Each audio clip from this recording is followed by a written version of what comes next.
Hey everyone, welcome back to the channel. In this video, I'm going to show you how to fix the Epic Games Launcher Setup Wizard Ended Prematurely error on Windows. This error usually happens when the installation never reaches the stage where changes are applied, so simply rerunning the setup often doesn't solve the problem. A common cause is leftover files from previous installations.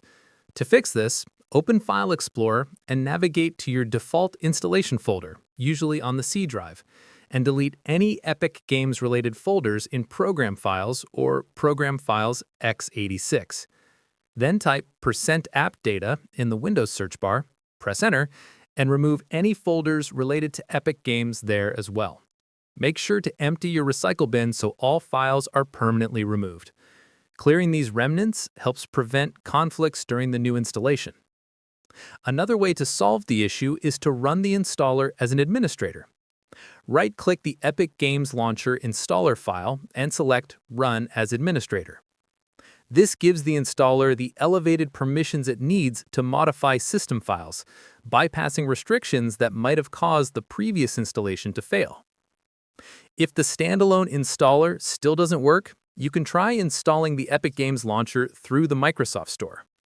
Open the Microsoft Store, search for Epic Games Launcher, and click Get or Install. The Microsoft Store version often avoids compatibility issues that can occur with the downloaded installer and ensures the app installs correctly on your system.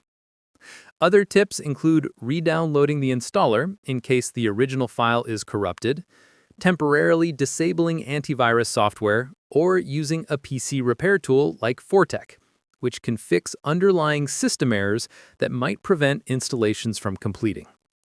By following these methods, removing leftover files, running the installer as administrator, or using the Microsoft Store, you should be able to fix the Setup Wizard error and successfully install the Epic Games Launcher. That's it for this tutorial. If it helped you, make sure to like, subscribe, and check out more Windows troubleshooting guides.